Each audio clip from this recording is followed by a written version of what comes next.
판결의 효력과 관련해서는요, 이제 기대기, 기판력, 대세효, 기속력이 나오는데요. 대세효 시험 문제는 독립논점은 나오지는 않고 있습니다. 자, 기판력은 이제 어디서 나오냐면요, 국가배상 청구 소송하고 관련해서 나옵니다. 자, 그래서 밑에서부터 민사법원은 1차 영업증 처분이 위법하다 판단하여야 하는가? 위법하다고 판단할 수 있는 거 아니라 판단하여야 하는 거. 이거 뭐죠? 예. 소송법상 의무죠. 기판력이 미치느냐 이런 얘기입니다. 기판력이느냐. 그 바로 앞에 이 사건 소에서 인용 판결이 확정됐습니다. 갑은 1차 영업증 처분 위법하다 주장하면서 영업정지로 인한 손해배상을 청구하는 소송을 민사법원에 제기하겠다. 이렇게 했습니다. 자, 이거 20점짜리인데요. 자, 국가배상 청구서의 수호법원이 민사법원은 1차 영업증 처분 위법하다고 판단하는 것과 관련해서 첫째, 이제 전소인 시송의 청구 인용 판결에서 확정된 1차 영업증지 처분 위법 판단이 후소인 국가배상 청구 소송에 형사법 8조 2항 이하에 준용되는 민사소송법상 효력인 기판력이 미치는 성결 문제인지 문제다 이렇게 했는데 이걸 왜 20점이나 줬는지 전 이해를 잘 못하겠어요. 그래서 이게 20점짜리가 되나? 어떻게 기판력 달랑 하나 물어보는데 어떻게 20점짜리가 되지? 좀 의구심이 있는데 뭐 저 2016년 한번 책입을 한번 찾아봐야 되겠어요. 일단 제 경험상 이렇게밖에 안 나오고 그래서 이제 기판력이 이제 미치려면 전서 판결과 확정된 전서 판결과 지금 이번에 들어온 후소 간의 관계가 이게 동모선이어야 되죠. 동모선. 동일관계, 모순관계, 성결문제. 자, 동일관계는 청구취지 1번 있죠. 동일관계는 청구취지 1번의 표현 자체가 동일한 걸 동일관계랍니다. 이거 동일관계, 모순관계, 성결문제는 청구취지 1번 가지고 하는 거예요. 아셨죠? 그러니까 민사소송에서는 권리주장설도 있기 때문에 소송물 확정이론에 1분지설, 2분지설, 1분지설이 원칙이지만 2분지설도 같이 보충적으로 운영을 하잖아요. 그래서 민사소송의 소송물 이론은 되게 어려워요. 근데 이 취소소송, 항고소송의 소송물 이론은 이제 천하에 쉬워요. 소송물 이론이 뭐예요? 청구취지 1번이 소송물이다예요. 아시겠죠? 청구취지 1번이 소송물이다예요. 그러면 취소소송 있잖아요. A처분을 취소한다. 그럼 소송물이 A처분의 만약 권리주장설, 민사소송법에 있는 권리주장설을 따진다면 청구 원인에 가서 얘가 뭘 주장하고 있지 했더니 A처분이 비례원칙 위반이니까 그러면 비례원칙인 A처분이 소송물이다 이렇게 해야 되잖아요. 그런데 행정소송법은 그렇게 하진 않아요. 행정법 4조 1호에 취소소송의 정의로부터 와요. 정의가 뭐냐면 행정청의 위법한 처분 등을 취소 또는 변경하는 소송이에요. 그래서 위법한 처분이라고 있지 어떤 특정한 위법성을 가지고 있다는 얘기를 안 하고 있거든요. 그래서 위법성 일반이에요. 소송물이. 위법성 일반. 그러면 각각의 위법성은 뭐냐라는 거예요. 공격방어 방법의 변경에 불과하다. 그런 얘기입니다. 만약에 그게 공격방어 방법의 변경이 아니면 그 처분 변경에 소변경을 해야 돼요. 매번. 그게 그런 얘기가 이제 알아들으시면 좋고요. 그래서 소송물의 청구취지 1번, 청구취지 1번의 표현, 뭐뭐를 취소한다는 표현과 동일한 걸 후소에 넣으면 동일관계라 그래요. 근데 이 모순관계는 뭐냐면요. 청구취지 1번에 취소한다 했는데요. 여기서 기각이 났어요. 기각 나오니까 이 친구가 이제 취소한다는 것을 다시 제기하지 못하잖아요. 동일관계니까. 그래서 뭐라고 하냐면 무효임을 확인한다. 무효임을 확인한다 이렇게 쓴 거예요. 그러면 무효도 있잖아요. 무효도 위법성 일반을 확인한 다음에 그 위법성의 정도가 중대 명백하다는 거잖아요. 취소도 위법성 일반을 확인한 다음에 취소 사유가 있으니까 취소하는 거 아니에요. 그러니까 결국 뭐예요? 위법성을 확인한다는 것은 위법성 확인을 지금 역으로 부정하는 거잖아요. 모순관계입니다. 모순관계예요. 그 다음에 성결 문제는 뭐냐면 앞에 확정된 청구 소송물 있죠. 앞에 있는 확정된 소송물에 대한 판단이 즉 확정된 소송물에 대한 판단이 후소의 승소 요건 중에 하나인 거예요. 요건 중에 하나로 들어가요. 그런 걸 성결 문제라 그래요. 성결 문제를 대부분이 어떻게 생각하냐면 시간적으로 앞에 있고 뒤에 있나 봐 이렇게 선결, 먼저 선, 결정할 결 이렇게 착각을 하신다니까요. 그게 아니고 요건 중 후소는 요건이 많이 있어요. 예컨대 이 국가배상 청구소송 후소인 국가배상 청구소송 같은 경우 요건이 공직집고 법타손이에요. 여기에 이제 인과관계도 있지만 그래서 총 7개 요건이 있어요. 그런데 앞에 있는 취소소송의 승소요건은요 처음으로 위법성밖에 없어요. 승소요건이 뒤에 국가배상 청구성의 승소 요건은 공직직고 법타손이고, 그러면 처분의 위법성이 뒤에 공직직고 법타손 중에 어디로 들어가냐 했더니 공무원하고 아무 관계없잖아요. 처분의 위법성은. 그죠? 직무집행하고 아무 관계없어요. 공직직고 직자. 그 다음에 타인의 손해하고도 아무 관계없어요. 지금 이 처분의 위법성이 손해는 아니잖아요. 그죠? 그럼 결국 남아있는 건 뭐예요? 그 성질, 처분의 위법성과 관련해서 성질이 고의 또는 과실로 법령을 위반한 이거밖에 남아있질 않아요. 그럼 이거 가지고서 이제 이게 기판력이 미치려면 이 안에 속 들어가면 이제 이게 성결 문제인데 성결 문제냐고 문제가 돼요. 이해되시나 이제? 이거 이해되신다고 생각하고 그럼 이제 하나씩 봐볼게요. 첫 번째는 성질적으로 처분의 위법은 그 성질이 협의의 행위법이에요. 이 협의의 행위법이 뭐냐면요. 근거 법규 위반 말해요. 근거 법규 위반이에요. 관련 법규 위반 아니에요. 근거 법규 위반 그리고 행정기본법 위반이에요. 재량 같은 경우는. 그렇다면 이 처분의 위법률 판단이 확정됐어요. 취소송에서 국가배상 청구소의 기판력이 미치는 성결 문제가 되느냐. 민사법에서는 성결 관계라고 배우지 않았어요, 혹시? 여기서는 이제 성결 문제라 그래요, 우리는. 왜? 11조가, 행정법 11조가 성결 문제라는 그 표제어를 멀쩡하게 써놨기 때문에 다른 말을 못하는 거예요. 성결 문제인지와 관련하여, 자, 이 법령 위반은 아까 분명히 뭐라고 얘기했냐면, 처분의 위법성이 있는데, 공직직고 법타손 중에 고의 또는 과실하고 법령 위반이 살아있다고 그랬어요. 남아있다고 그랬어요. 그죠? 그러니까 공무원의 직무상 집행 행위하고 타인에게 손해 발생은 처분의 위법성하고 아무런 연관성이 없어요. 연관성이 있으려면 법과 관련되는 게 지금 연관성이 있는데 고의 또는 과실로 법령을 위반한 이렇게 돼 있고 그 다음에 그 민법을 가면 750조에 고의 또는 과실로 인하여 타인에게 위법 행위를 한 자는 이렇게 나가요. 그죠? 그러니까 이 위법성 있죠? 위법성하고 고의 또는 과실이 합쳐지면 불법 행위가 돼요. 그죠? 위법성은 법에 위반하는 성질을 말하고 거기에 고의 또는 과실이라는 비난 가능성이 합쳐지면 고의 또는 과실을 비난 가능성이라고 하는 거 기억하시나요? 형법에서 비난 가능성이 합쳐지면 불법이라고 그래요. 그래서 불법에는 이 비난의 크기 차이가 있어요. 즉 내용의 차이가 있다고요. 근데 여기서 보니까 자 법령위반 두 번째 결과위법설이 있어요. 결과위법설은 뭐냐면 고의 또는 과실하고 법령 위반이 분리되지 않는다고 봐요. 민법은 분리돼요. 고의 또는 과실로 인하여 이렇기 때문에 분리된다고 보는데 이 국가배상법 제2조는요 고의 또는 과실로예요. 인하여가 없어요. 그래서 고의 또는 과실로 법령을 위반하는 이렇게 되니까 이 두 개는 뗄래야 뗄 수 없는 한 단어다. 그게 결과위법설이에요. 이 결과위법설이고 그 다음에 그 고의 또는 과실하고 있잖아요. 법령 위반 사이에 고의 또는 과실이 열거가 아니고 예시다 이거. 예시고 그 외에도 여러 가지 상황적 조건들이 있을 수 있다. 이래버리면 상대적 위법이 돼요. 그럼 상대적 위법 안에는 법령 위반에 고의 또는 과실이 반드시 불가분적으로 묶여져 있다고 봐요. 그럼 앞에 있는 행위 위법은요, 심리가 없어요. 주관적 요소가 없어요, 공무원에. 오로지 처분의 위법. 그래서 객관적 위법이고 협의 행위 위법이죠. 그러니까 이 행위 위법하고 결과 위법, 상대적 위법은 서로 성질이 같지가 않죠. 성질이 안 같으면 성결 문제가 아닙니다. 그래서 처분의 위법률 판단은 성결 문제가 아니어서 기판력이 미치지 않는다는 견해. 그 다음에 또 하나는 뭐냐면 법령 위반을 봐요. 그냥 처분의 위법과 동일한 행위 위법이다 이거. 법령 위반도. 그러므로 처분의 위법 족법은 성결 문제에서 기판력이 미친다는 견해. 그 다음에 법령 위반은 위법은 맞는데 그 법에 위반되는 법의 범위가 다르다.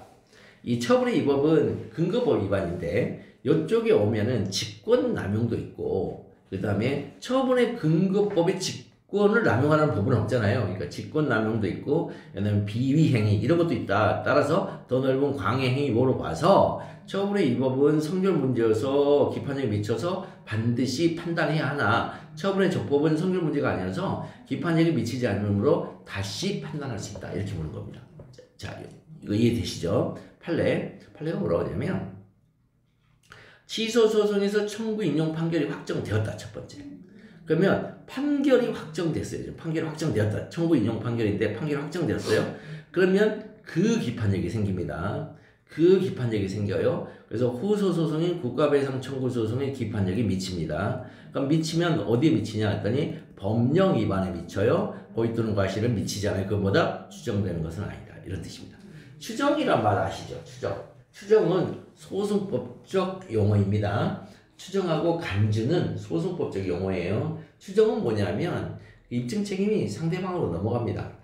입증 책임이 반대 방향의 입증 책임이 상대방이 넘어가요. 그런데 처분의 유효성이 추정돼요. 처분의 유효성이 추정되면 입증 책임은 뭐하죠? 이범 유효 이제 추정이니까 무효가 입증을 져야 됩니다. 그런데 이 처분의 유효성 추정의 유효가 이름 유효인 거 아시죠? 공정력 때문에. 공정력 때문에 처분이 일단 나오면 이름 유효이기 때문에 처분청이 굳이 처분이 유효하다고 빡빡 우길 이유가 없어요. 그래서 그 유효성이 법률상 추정이에요. 옛날에는 우리가 사실상 통용력 이렇게 얘기를 했어요. 근데 지금은 법률상 통용력이에요. 행정입법법 제15조. 법률상 통용력이어서 굳이 처분이 유효하다고 빡빡 우길 필요가 없어요. 그러면 이제 유효성이 추정되니까 그러면 무효를 상대방이 입증을 해야 되는데 누가 입증해야 되죠? 원고가요. 무효확인 소송의 원고가 입증을 해야 돼요. 유효성이 추정돼 버리기 때문에. 그럴 것처럼 이 추정이 되면 상대방 측의 그 반대 사유가 입증 책임이 넘어가요. 상대방 측으로. 우리가 대표적으로 또 추정을 어디서 배웠냐면요. 인근 주민, 인인 소송에서 배웠어요.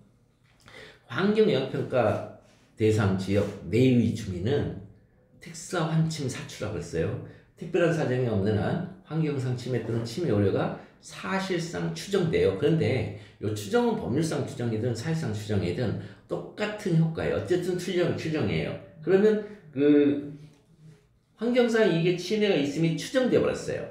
그러면 원고는 굳이 자신의 환경상 이익의 침해를 입증할 필요가 없어요. 추정해 줬으니까. 그러면 그 추정, 그 입증의 힘을 박멸시키고 그 다음에 그 입증의 힘을 없애려면 멸각시키려면 오로지 한 길밖에 없어요. 처분청이 환경상 이익의 침해 없음을 입증해야 돼요. 근데 그러면 환경영향평가 대상 지역 내 주민은 여기서 질문을 할게요. 특수한침 사추예요. 특별한 사정이 없는 한 환경상 이익의 침해 또는 침해 우려가 있음이 사실상 추정돼요. 그러면 처분청은 또 그 처분한 처분청은 피고가 돼서 뭘 입증하는 거죠? 뭘 입증하는 거죠? 그 환경상 이익의 침해 또는 침해 우려가 있음이 사실상 추정되는 원인은 하나밖에 없어요. 근본 원인은 환경영향평가 대상 지역 내 주민이라는 것밖에 없어요. 그래서 입증하는 것은 이 사람은 환경영향평가 대상 지역 내 주민이 아닙니다. 그게 입증할 사안이에요. 그런데 주민이라고 올라있거든요. 네, 위장전입자 이런 것들을 입증해야 됩니다. 자, 그래서 여기도 고의 과실은 추정이 안 되니까 판단을 해야만 하는 게 아니라 다시 판단할 수 있어요. 그럼 남은 것은 고의 과실 법령 위반 2개밖에 안 남았었어요. 아까 다 소거되고 그럼 법령 위반에는 기판력이 미친다 이런 뜻이에요. 이게 지금. 자, 그래서 검토에서 하는 경우 소송의 유형에 따라 위법성 의미를 달리 보는 결과 위법성설이나 상대적 위법성설은 법개념상의 혼동을 가져온다. 뭐 사실 뭐 별거 아닌데 이렇다 치고 그 다음에 법령 위반을 처분의 위법보다 더 넓은 광해 행위법으로 보아 처분의 위법은 기판력이 미치는 성질 문제인데 처분의 적법은 기판력이 미치는 성질 문제가 아니라는 견해가 타당하다. 이렇게 이제 가는 이유는 뭐냐면요. 처분이 위법하다고 인용 판결을 받았잖아요. 그러면 국가배상 청구소송 가서 다 이겨요. 문제는 처분이 적법하다고 했을 때 용자가 아직까지 없었던 거예요. 변호사가. 왜 그래요? 이거 민사소송이잖아요. 민사소송은 당사자의 주장이 없으면 판단할 수 없습니다. 그래서 변호사가 어떤 변호사도 48년 이후에 단 한 번도 처분이 적법해서 이게 청구 기각 판결 났을 때 국가배상 청구소를 간 적이 없어요. 지금까지. 48년 이래로 거의 한 80년 동안. 그래서 없어요. 이 견해가. 판례의 견해가 없어요. 판례가 말 못해요. 자기들이 주장된 바가 없기 때문에. 그래서 우리도 그냥 둘 중에 여기는 열린 결론이니까 협의의 행위법으로 가도 되고 광해 행위법으로 가도 상관없어요. 없어요. 상관없어요. 전소인 취소 소송의 청구 인용 판결에서 확정된 1차 영업정지 처분을 위법 판단은 후소인 구합해당 청구소송의 행정법 제8조 2항에 하여 준용되는 민사법 효력인 기판력이 미치는 성결 문제이다. 이렇게. 그래서 꼭 여기에 8조 2항에서 준용된다. 이 표현 꼭 나와야 됩니다. 꼭 나와야 돼요. 공법은 그 근거가 반드시 필요합니다. 그래서 구합해당 청구 수소법원이 민사법원은 1차 영업정지 처분을 위법하다고 판단해야 됩니다. 위법하다고 판단해야 됩니다. 자, 그 다음에 나머지 뭐 똑같은 얘기예요. 똑같은 얘기. 성결 문제니까 이거는 그냥 한번 읽어보시고요. 그 다음에 이거 여기 한번 볼게요. 문제의 소재 있고 두 번째가 성결 문제냐 이게 성결 문제여서 국가배상 청구소송에 미치냐 그랬더니 인용 판결이기 때문에 미치는 걸로 지금 구성을 하고 있습니다. 인용 판결에서 미친다. 그래서 판례 꼭 외우세요. 수정에서 청구 인용 판결이 확정되었다. 그러면 확정된 판결의 효력으로 기판력이 있죠. 따라서 그 기판력이 있다. 그 기판력이 국가배상 청구소송에 뭐로 나타난다? 고의과실이 추정되는 건 아니다. 그럼 추정되는 건 하나 있겠네요. 법령 위반. 이게 법령 위반. 그러니까 우리가 기판력이라는 것은 어떤 의미에서 추정력이라고도 얘기를 해요. 판례가. 자, 그래서 국가배상 청구소송에서 이제 법령 위반이 인정되고요. 문제는 공무원의 직무집행이 법령 위반의 고의과실이냐. 추정 안 됐잖아요. 고의과실은 추정되는 게 아니니까 이제 입증을 해야 될 거 아니에요. 그래서 고의과실을 입증하라고 지금 시험 문제 나왔어요. 어떤 행정처분이 후에 항고소송이 취소되었다. 그럼 뭐가 생긴다고요? 취소되었으니까 기판력이 생긴다니까요. 그 기판력이가요. 당의 행정처분이 곧바로 공무원의 또는 고의과실로 인한 것을 불법행위를 구성하고 단정할 수 없다. 왜? 불법행위는 위법성 플러스 고의과실 했잖아요. 불법행위를 구성하려면 고의과실이 있어야 되는데 공무원의 고의 또는 과실은 뭐라? 추정이 안 된다. 그러니까 네가 주장 입증해라 해요. 따라서 그 행정처분에 담당 공무원이 보통 일반의 공무원을 표준을 해볼 때 객관적 주의 의무를 결하여 그 행정처분이 객관적 정당성을 상실했다. 그 인정될 정도에 이른 경우에 국가배상법 제2조 소정의 국가배상 청구 책임의 요건을 충족했던 부분이 상당할 것이다. 자, 여기서 굉장히 재밌는 말 나왔죠. 객관적 주의 의무. 그 다음에 객관적 주의 의무를 결하여 그 처분이 객관적 정당성을 상실했다. 자, 이런 말 쓰라고 그러면 못 써요. 뭔 말인지 못 알아듣죠. 이런 얘기예요. 자, 객관적 주의 의무는 이거예요. 이만큼 있어요. 객관적 주의 의무는 이만큼 있고요. 그 다음에 지금 담당 공무원 있죠. 보통 일반의 공무원을 표준화할 때 객관적 주의 의무는 이만큼이에요. 근데 담당 공무원이 이만큼 한 거예요. 실제. 그러면 요 갭 있죠. 요 갭을 과실하는 거예요. 요 갭을. 아시겠죠? 요 갭이 과실이에요. 그러니까 보통 일반의 공무원을 표준화해 볼 때 객관적 주의 의무가 있다고요. 이걸 판사가 해요. 판사가 우리가 하는 게 아니고. 이거는 재판부가 해요. 재판부가. 그 다음에 담당 공무원이 현실적으로 행한 주의 의무가 있어요. 그러면 그 판사가 볼 때 이 정도는 했어야 되는데 라고 하는 추상적인 기준이 있고 그 추상적 기준이 객관적 주의 의무라는 기준인데 거기에 못 미치는 걸 결하여 이렇게 거기에 미치지 못하고 있다. 미치지 못하고 있으면 그걸 객관적 정당성을 상실했다고 해요. 왜냐하면 정당성이란 말은요, 이제 법학에서의 정당성이란 말 있죠. 정당성이, 그거 정당해. 그럴 때 그 정당성이 justice. 그 정당성은 우리 일상어가 아니에요. 일상어가 아니에요. 정당성은 일상어가 아니고, 현재의 그 과학기술 아래에서 그 판사가 이거는 만족하고 있어 라는 그 기준에 미치기만 하면 정당한 거예요. 그래서 거기서도 한번 말씀드렸죠. 직권심리에서도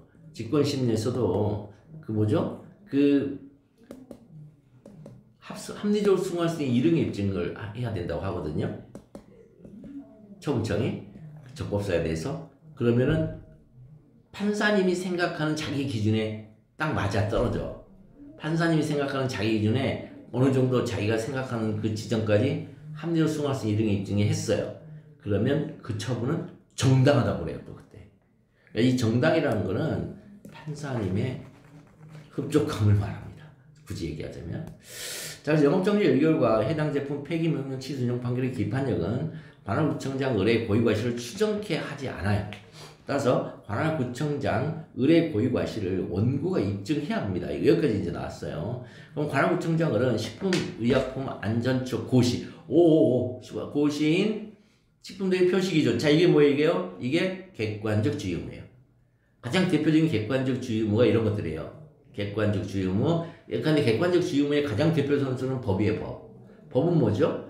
대의기관이 만든 이성의 문서예요. 이성, 객관적 주의 의무. 그 다음에 조금 낮은 이성은 자기들 스스로 만드는 행정규칙. 이것도 낮은 이성이에요. 근데 객관적이에요. 즉, 행위하고 있는 담당 공무원 외부, 밖에 존재하는 기준이에요. 그래서 표시사항에 정보가 기재되지 아니한 Y 참기름을 업소 내에서 보관 사용한 사실을 적발하여 또 식품위생 법이 나왔어요. 법 및 또 동법 시행규칙도 나왔어요. 에 근거하여 가백의 영업정지 일골과 해당 제품의 폐기를 명하였다는 점에서 여기 나왔죠. 이게 나오면 된다니까요. 표시 기준이 미달해요. 보통 일반의 공문을 표준화해 볼 때 객관적 주의 의무를 결하고 있다. 따라서 그 행정처분이 객관적 정당성을 상실하고 인정될 정도의 이런 경우는 아니다. 그러니까 지금 뭐예요? 잘 지켰다. 그 행위를 잘 지켰다. 그러니까 법령 위반은 있어요. 여기 법령 위반은 있어요. 기판력 때문에 법령 위반은 있는데 고의과실이 있냐는 거예요. 그래서 고의과실이 없는 거 세 개를 외우시면 돼요. 선택형에. 첫 번째, 법률 준수. 두 번째, 행정규칙 준수. 세 번째, 이헌법률 준수. 법률 준수 중에 시험 문제 제일 많이 나오는 게 이헌법률이에요. 이헌법률이 뒤에 가면 근거 없는 처분이 돼가지고 처분이 위법해지죠. 그 뭐냐면 소급표가 미치면. 그러면 소급표가 미쳐서 위법해지면 이제 취소받습니다. 과세처분. 과세처분 취소를 받아요. 그러면 부당이득 반환 청구를 할 수가 있어요. 문역 국가배상 청구 못해요. 고의과실이 없어요. 그렇게 이제 머릿속에 기억해 주시기 바라요. 관할구청장 의뢰 직무집행의 법령 위반에 고의과실이 있지 않다. 갑의 제기한 국가배상 청구소는 국가배상 청구권의 성립 요건 중에 법령 위반 요건은 충족하는데 고의과실 요건은 충족하지 못하므로 갑의 청구는 인용될 수 없다. 이런 거. 국가배상법은 시험 문제 잘 안 나오는데 한 번씩 가끔 떵떵 나올 때가 있어요. 기판력도 나오지만 국가배상 청구소에서 많이 나오는 게 뭐죠? 부작위. 공무원의 부작위요. 공무원 부작위 이제 제가 보내드릴 건데, 공무원 부작위는 구성을 할 때 공직직급 법타소인이죠. 그래서 공무원의 직무집행에 부작위가 들어가느냐, 부작위 들어간다. 그러니까 부작위가 들어가면 이게 법령 위반이냐. 근데 부작위가 법령 위반인 경우는 쉽지 않아요. 그래서 뭐죠? 국민의 생명, 신체, 재산의 보호를 본질로 하는 국가의 본질적 사명으로 하는 국가 있죠. 그래서 거기서는 절대로 행정개입 청구권으로 연결하면 안 됩니다. 저 책임표 읽다가 기절한 자세, 노화자 재량 행사, 그 다음에 행정개입 청구권, 재량 영업 수축하는 걸로 이렇게 풀하고 하던데, 아니요, 판례는 그렇게 풀면 안 됩니다. 그래서 거기도 한번 얘기해 드릴 기회가 있으면 좋을 것 같은데. 자, 그래서 여기도 마찬가지, 청구 인용 판결에서 확정된 세무조사 위법 판단의 기판력이 후수에 미치느냐, 아까 했던 거 학판검사. 여기는 되게 이렇게 이 판례만 잘 외우시면 됩니다. 이 판례. 지도에서 청구 인용 판결이 확정되었다. 첫 번째. 그러면 기판력이 발생한다. 기판력에 의해서. 그렇다 하더라도 국가배상 청구서에서 고의과실 추정 대응 아니다. 그러니까 고의과실만큼은 추정이 안 되기 때문에 원고가 입증을 해야 돼요. 국가배상 청구 소송을 제기한 원고가 입증해야 되는데 원고는 법령 위반만큼은 입증할 필요가 없다. 거기는 추정된다. 즉 기판력이 미친다. 기판력은 결국 추정력이구나. 소송상. 그것만 기억하면 되겠습니다. 자, 그 다음에 조금 쉬었다가 이제 기속력은 하나의 테마니까 한 번에 보도록 할게요.